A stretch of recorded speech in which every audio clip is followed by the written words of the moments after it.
میرا سوال یہ ہے کہ اگر کسی کو کچھ انسان کی محنت کی خوش قسمتی سے اس کو اہمیت قبول کر لے اس دنیا میں، تو وہ انسان اس کی بیوی اس کے لاش سمجھانے پر اہمیت قبول نہ کرے تو اس کے لیے کیا حکم ہے؟ اگر یہی عورت اگر قبول کر لے اہمیت پہلے تو مرد قبول نہ کرے اس کے کہنے پر سمجھانے پر، دونوں صورتوں میں نکاح قائم رہے گا اور شادی کو نبھانا چاہیے حسن اخلاق کے ساتھ۔ اسلام کوئی تنگ نظر مذہب نہیں ہے۔ اسلام تو یہ بھی علماء بالکل غلط کہتے ہیں کہ اگر غیر مسلم کی بیوی مسلمان ہو جائے تو اس کی فوراً طلاق ہو جائے گی۔ اس طرح تو اسلام دنیا میں فساد پھیلا دے۔ وہ احکامات جو جنگ کے زمانے میں مشرکین سے جب لڑائی ہو رہی تھی اس دشمنی کے دور میں تھا نازل ہوئے ہیں، جو اور خاص ان حالات کے متعلق کہ کفار مکہ مسلمان عورتوں کو جو ان کی نکاح میں تھی شدید اذیتیں تکلیفیں پہنچا رہے تھے اور دین سے روک رہے تھے۔ اس زمانے میں خدا تعالیٰ نے ان حالات کا ذکر کرتے ہوئے ان جنگ کے حالات کے دوران یہ فرمایا ہے کہ ان سے ان کا تعلق کٹ جانا چاہیے۔ اور آج بھی اگر کوئی مرد ہاں وہ غیر احمدی مسلمان ہو یا عیسائی ہو یا کوئی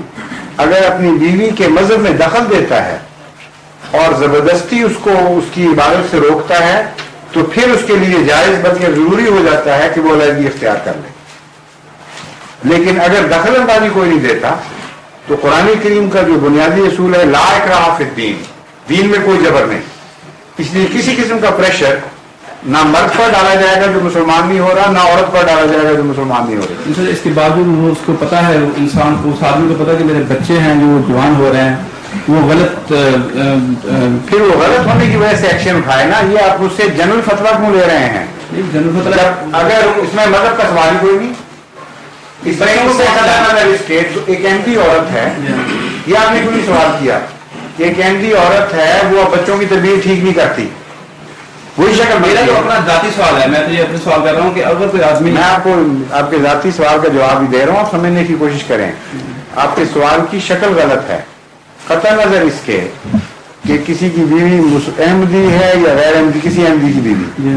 یا کسی احمدی کا خامن غیر احمدی ہے یا احمدی، اس حصے پر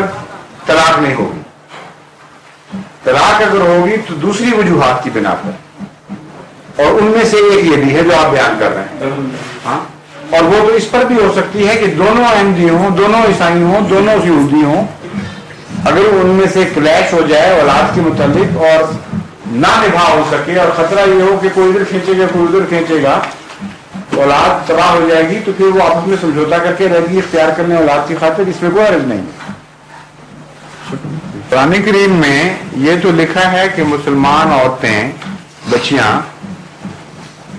غیر مذہب والوں سے شادیاں نہ کریں، لیکن یہ کہیں نہیں لکھا کہ جو غیر مذاہب کی میں سے مسلمان ہوتی ہیں عورتیں ان کی طلاق ہو جائے گی۔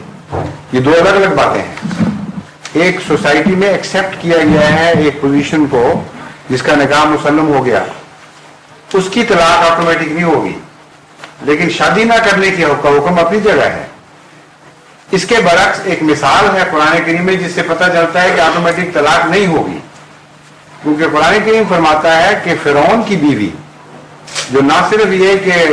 مومن نہیں تھا بلکہ حضرت موسیٰ کا اب شدید ترین دشمن تھا، اور بیوی اس کی نہ مومن تھی اور نہایت پاک باز عورت تھی، اس کے متعلق خدا نے یہ حکم نہیں دیا کہ تو الگ ہو جا فرعون سے، بلکہ اسی حالت میں اس نے زندگی گزاری، اور اس کے متعلق خدا نے تعریفی کلمات فرمائے اور یہ فرمایا کہ مومن کی مثال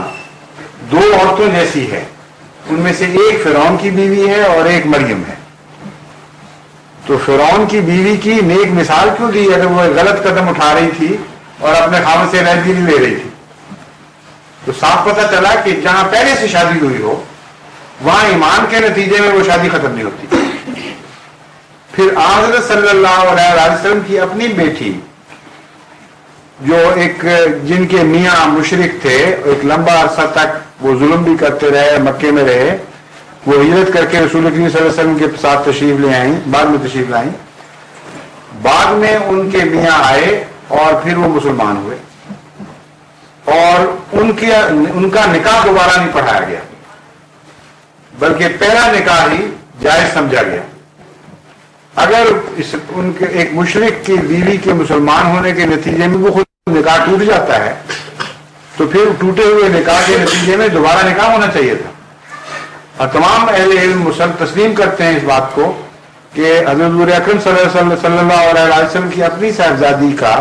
نکاح دہرایا نہیں گیا جب ان کے مشرک میاں کافی لمبے عرصے کے بعد، کئی سال کے بعد مسلمان ہوئے ہیں۔